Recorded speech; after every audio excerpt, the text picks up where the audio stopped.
Hi friends, இப்போ நம்ம பாக்கியலட்சுமி பார்க்க போகிறோம். பாக்கியலட்சுமியில் வந்துட்டு விறுவிறுப்பாக வேகமாக எல்லா வேலையும் ரெடி பண்ணிட்டு இருக்காங்க. என்னம்மா இப்படி ரெடி பண்ணுற, காட்டு தீயா பறக்கிறடா, காட்டு பூச்சி, காட்டு வேலையா அப்படிங்கிற மாதிரி இருக்குங்க. இவ்வளோ வேகமாக என்னம்மா ரெடி பண்ணிட்டு இருக்க அப்படின்னு சொல்லி பார்த்தா, ஆயுத பூஜை ஆர்டருன்னு பரபரப்பாக வேலையை ரெடி பண்ணுறாங்க. ஃபர்ஸ்ட்டு ஒரு குட்டி யானையை அனுப்பி விட்டுட்டாங்க, அடுத்து ஒரு வண்டியை வர வச்சிருக்காங்க. என்னடா அது 2 லோடு அனுப்பிட்டாங்களே அப்படின்னு சொல்லிட்டு பார்த்தா, 3ஆவது லோடு அனுப்புறதுக்குள்ள ஒரு ஃபோன் வருது. ட்ரிங் ட்ரிங், யாரா அது ஃபோனு அப்படின்னு பார்த்தா, எல்லாரும் அமைதியாக இருங்கன்னு சொல்லிட்டு பாக்கியாரோட ரியாக்ஷன் இருக்கு.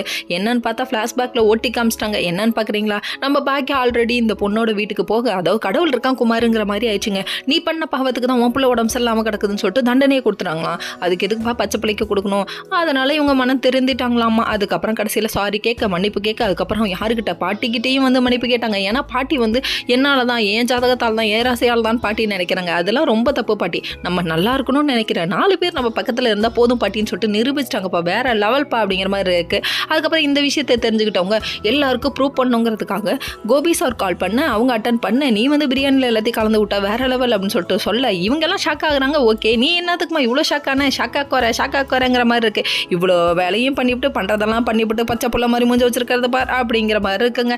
அதுக்கப்புறம் வந்துட்டு ஒன்றும் தெரியாத மாதிரி மூஞ்சி வச்சிருக்காரு. இதுக்கப்புறம் நாங்கள் உங்களுக்கு உண்மையாக நேர்மையாக உழைப்போம்னு சொல்லிட்டு இவர் சபதம் எடுக்கிறாராமா. சரிப்பா, இதெல்லாம் ஒரு பக்கம் இருக்க, எனக்கு முக்கியமான வேலை இருக்குன்றாங்க.